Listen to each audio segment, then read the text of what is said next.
오늘은 우리가 너무나도 잘 알고 있는 본문의 말씀입니다. 여호수아가 전쟁 중에 외치는 그 말 한마디에 지구의 모든 질서가 한순간에 멈추어지게 됩니다. 이러한 역사의 시작은 어떻게 시작이 됩니까? 우리가 이 앞부분에서 보게 되면 기브온 족속이라고 하는 히위, 그 족속의 사람들이 있었습니다. 이 사람들이 이스라엘 백성들이 너무 강하다라는 사실을 눈으로 확인한 것입니다. 그 이후에 이들은 그러면 어떻게 하면 우리 족속이 살 수 있는가? 가나안 족속 중에 그 한 족속이었던 히위 족속이 함께 모여서 곰곰이 생각해 본 결과 멀리에서 온 사신처럼 만들자. 그렇게 해서 그들은 헤어진 전대, 찢어져서 기운 가죽 포도주 부대, 낡아서 기운 신, 옷, 그리고 마르고 곰팡이가 난 떡을 준비하고 멀리에서 온 것처럼 만들어서 이스라엘 백성들을 속이게 됩니다. 이 과정을 통해서 여호수아와 모든 이스라엘 백성들은 여호와 하나님의 이름으로 이 기브온 족속과 화친을 맺게 돼요. 이렇게 됐을 때에 주변에 있었던 예루살렘을 중심으로 한 가나안 땅 원주민의 모든 연합체들이 이 기브온을 그대로 둘 수가 없었습니다. 함께 몰려와서 기브온을 공격하기 시작합니다. 그러니 이 기브온 사람들은 빠르게 여호수아에게 사람을 보내어서 군사 좀 보내줘서 빨리 함께 싸워주십시오. 우리가 큰일 났습니다. 동맹국이 되었고 이제는 이스라엘을 섬기는 그 땅이 되었으니 여호수아는 그곳으로 달려가게 됩니다. 달려가기 전에 많은 생각을 할 수 있었을 것 같아요. 거짓말하고 온 그 족속을 그대로 내버려 두면 다른 연합체를 이룬 그 사람들에 의하여 이 기브온이 죽게 되면 우리는 아무 문제가 없어요. 우리는 그들을 살려주기로 약속했지만 가서 돕지 않는다고 큰 문제가 생길 게 아니잖아요. 거짓말한 사람들이니 그냥 다른 주민들에 의하여 죽든지 말든지 그냥 내버려 두자라고 생각할 수도 있어요. 그런데 여호수아는 그렇게 할 수가 없었습니다. 이스라엘 백성들은 그렇게 할 수가 없었습니다. 그 이유는 무엇입니까? 여호와의 이름으로 화친을 맺었기 때문입니다. 그러므로 우리는 본문 말씀을 통하여 첫 번째로 보게 되는 것은 무엇입니까? 하나님의 약속을 신뢰해야 합니다라는 것입니다. 아니, 사람과의 약속에서 갑자기 왜 하나님과의 약속을 신뢰해야 된다라고 이야기하느냐라는 거죠. 12절 말씀을 보게 되면 여호와께서 아모리 사람을 이스라엘 자손에게 넘겨주시던 날이라고 표현되고 있어요. 이 히위 족속을 공격했었던 핵심 멤버 안에는 아모리 사람이 있었던 것입니다.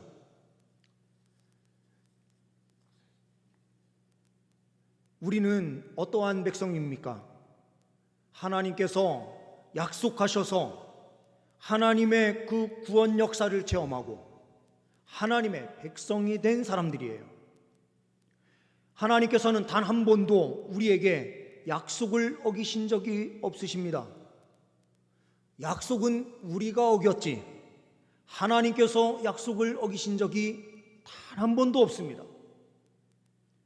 하나님의 그 큰 은혜의 영광을 누리는 하나님의 백성들은 그 약속 가운데 있기에 우리 또한 하나님의 성품을 닮아서 거짓을 행해서는 안 되는 것이죠.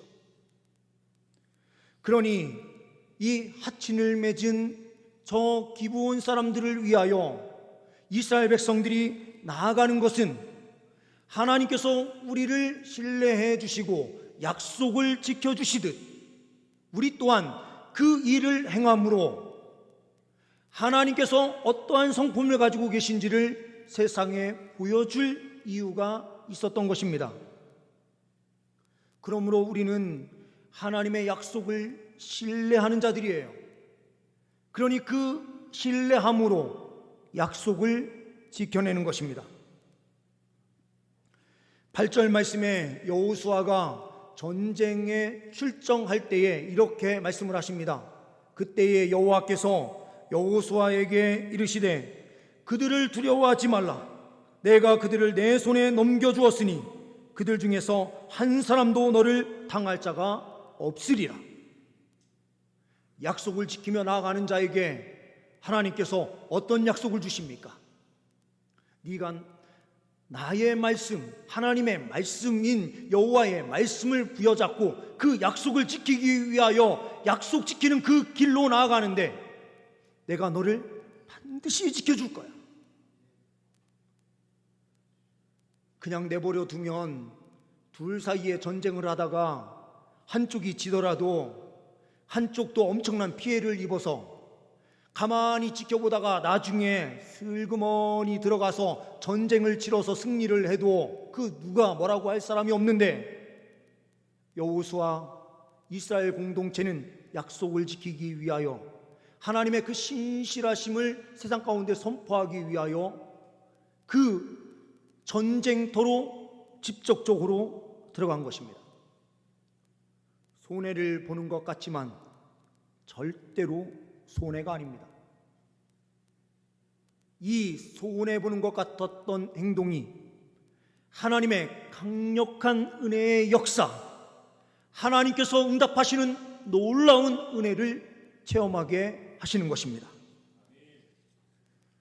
2차 대전 중에 기독교인 한 사람이 전투기 조종사로 전투를 하고 있을 때였습니다. 전쟁 중에 그 허무함, 출격 때마다 느껴지는 그 불안함, 전투 중에 긴장감, 이것은 어떻게 할 수가 없었습니다. 그런데 한 여성과 펜팔, 편지를 주고받기 시작했습니다. 서로가 펜팔을 주고받으면서 마음이 하나 되기 시작했어요. 서로 위로가 되고 살아가는 소망이 됩니다. 전쟁이 끝나는 그 시점에 편지를 보내면서 함께 만나기를 약속합니다. 기차역 어느 역으로 나오십시오. 제가 꽃을 들고 있겠습니다.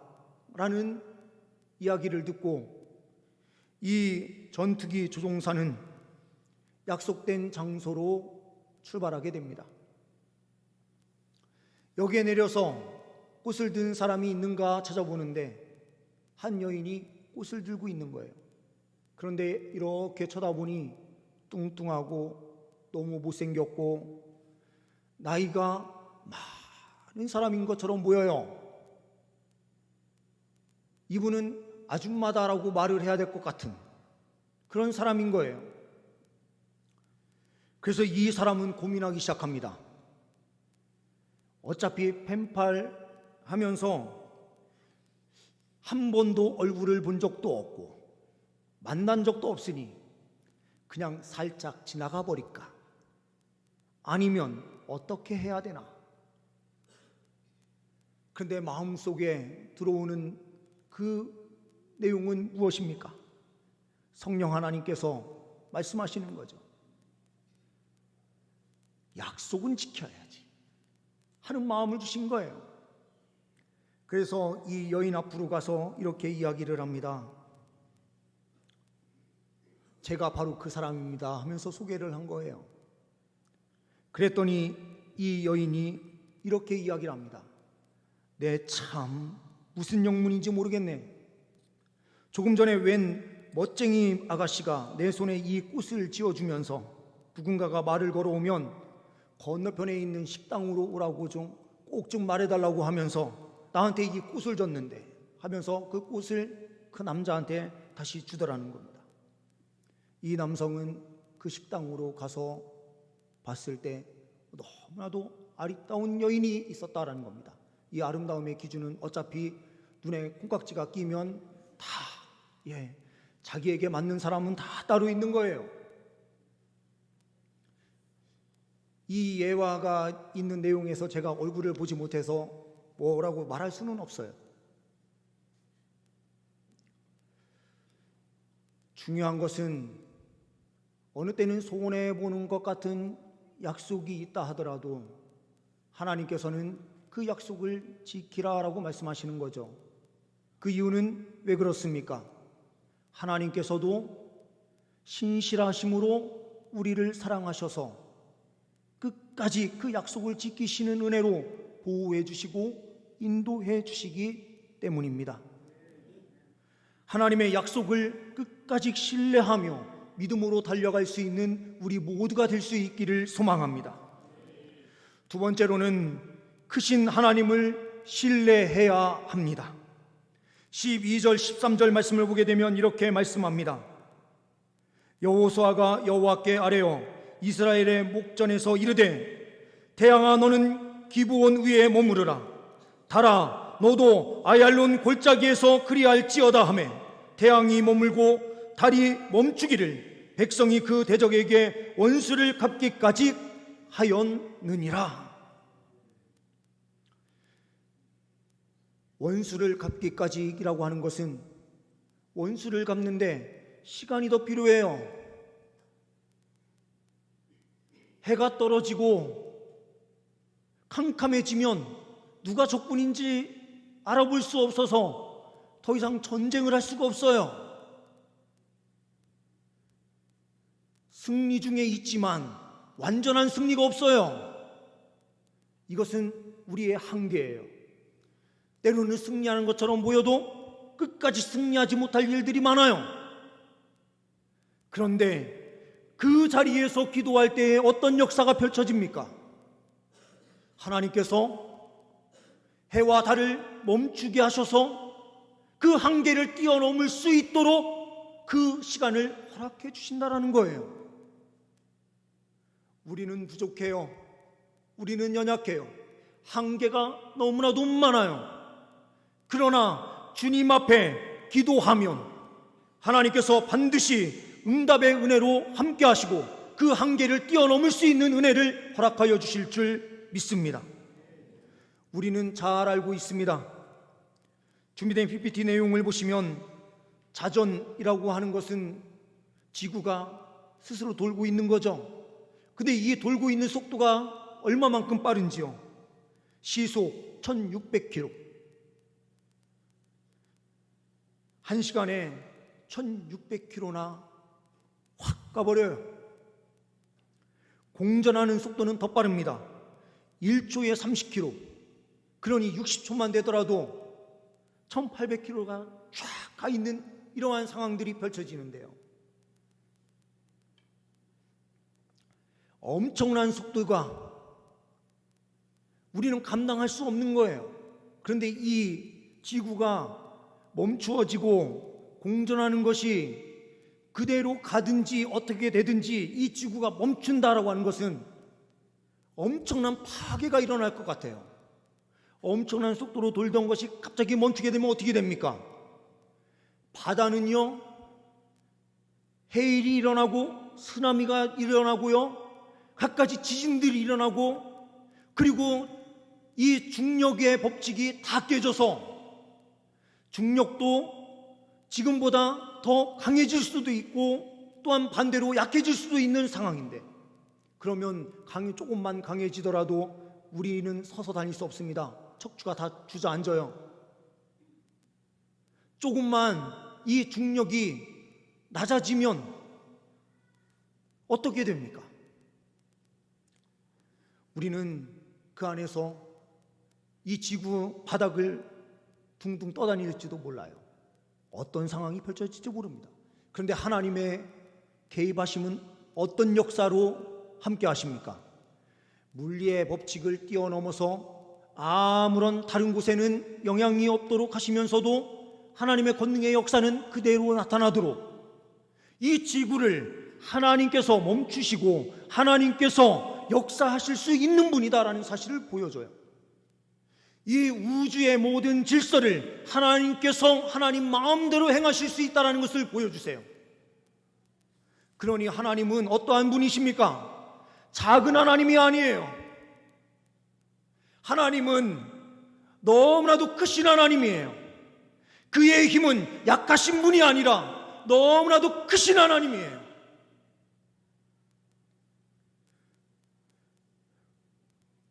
하나님의 그 힘을 크게 믿으면요, 기도를 어떻게 할 수 있습니까? 여호수아처럼 기도할 수 있는 거예요.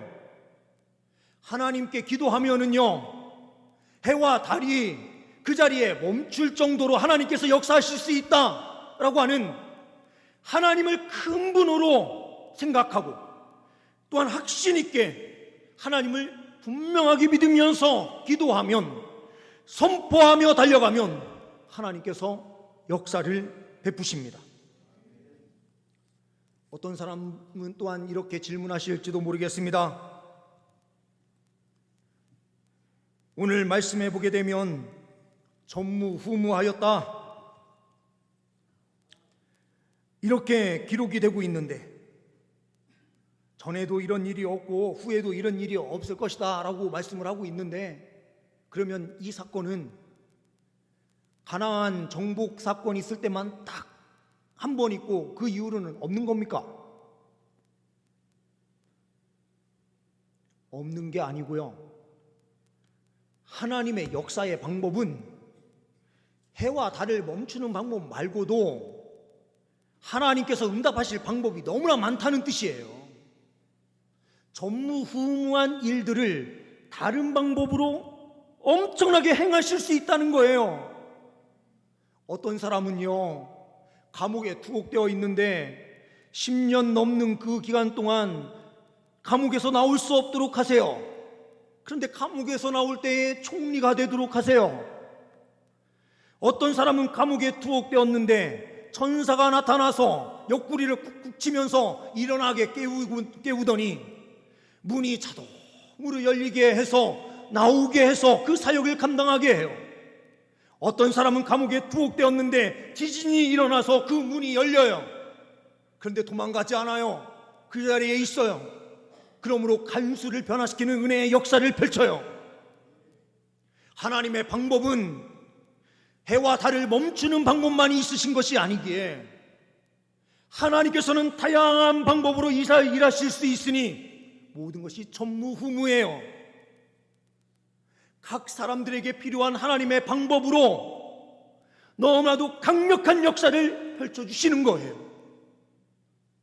우리의 삶 속에서도 하나님의 방법으로 전무후무한 일들을 펼치실 것입니다.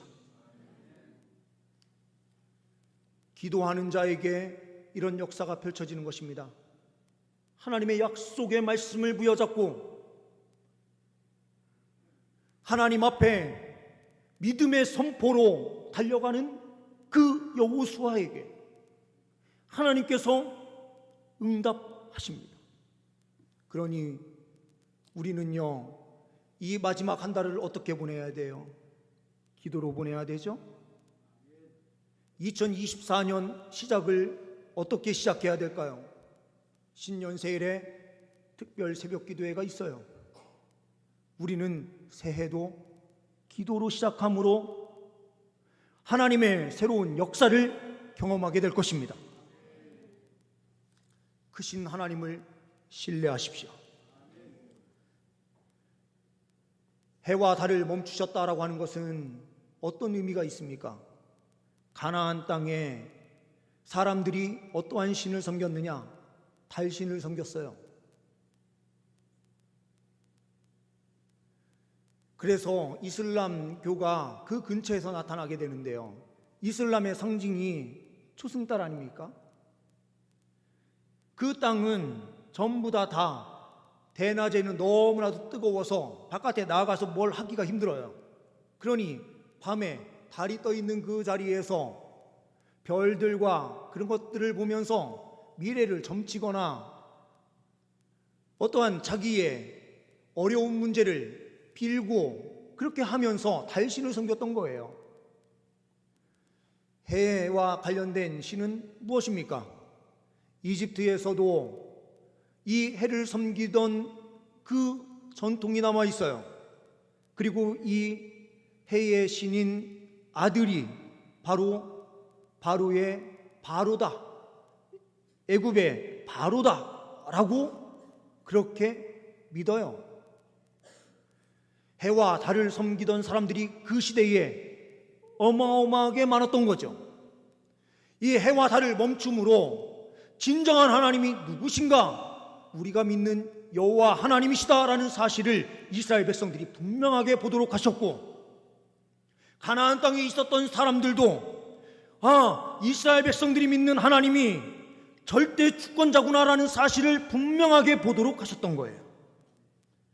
세상 사람들이 인정할 수 있도록 하나님께서는 반드시 역사해 주실 줄 믿습니다. 야살의 책에 기록되었다라고 하는 것은 성경에 기록된 내용이 아니라 일반적인 사람들이 기록한 내용이에요. 사람들이 인정하는 삶이 바로 우리 그리스도인들의 삶이요, 하나님을 믿는 사람들의 삶인 줄 믿습니다. 세 번째로는 승리의 하나님을 신뢰해야 된다라는 사실입니다.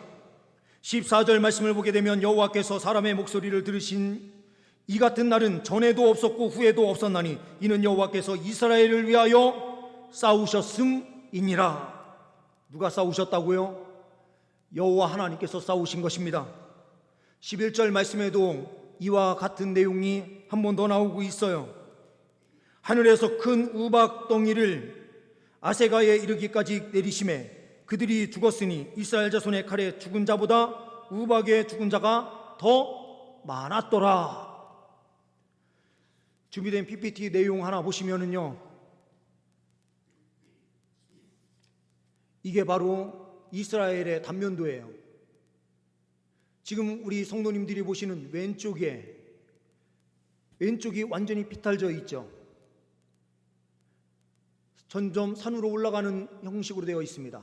다음 페이지를 보시게 되면 이렇게 됐을 때에 공기가 위로 올라가는 순간 그곳에서는 뭐가 만들어지느냐? 비가 만들어져요. 그런데 날씨가 갑자기 추워지면 뭐가 됩니까? 우박이 되는 거예요.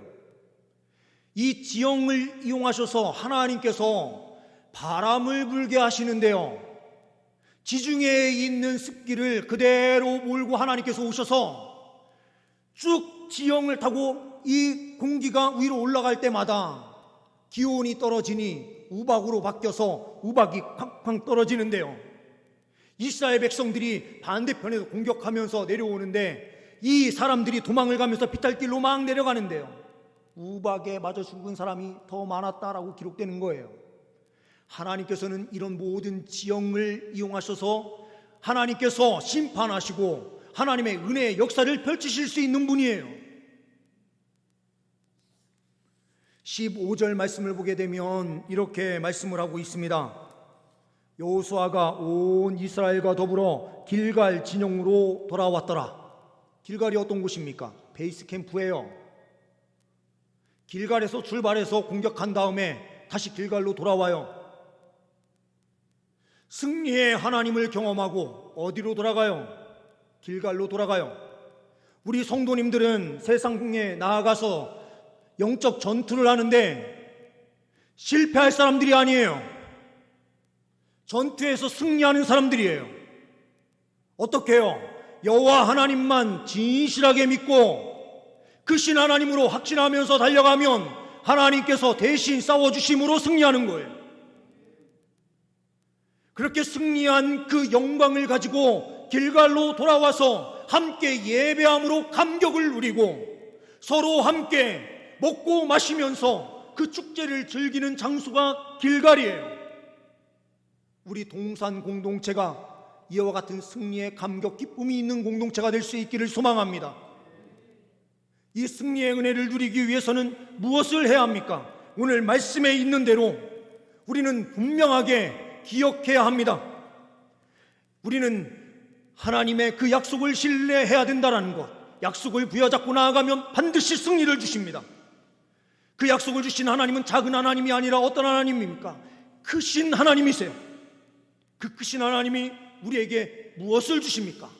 반드시 승리를 주십니다. 이 승리의 은혜가 우리 공동체 위에 있기를 소망합니다. 기도하십니다. 하나님 아버지, 우리 공동체가 주님의 승리로 넘쳐나게 하옵소서. 세상에 나아가서 실패하고 쓰러지는 사람이 아닌 주님을 끝까지 신뢰함으로 승리하는 주의 백성 되게 하여 주시고, 이 공동체에 함께 나와서 예배할 때에 그 승리의 기쁨을 함께 나눌 수 있는 은혜의 역사가 펼쳐지게 하옵소서. 주님, 2024년도 주님 앞에 맡겨드리며 믿음으로 달려갑니다. 넘치는 은혜로 함께하여 주옵소서. 공동의회를 통하여 우리 모두가 함께 비전으로 달려가게 하옵소서. 우리 주 예수 그리스도의 이름으로 기도하옵나이다. 아멘.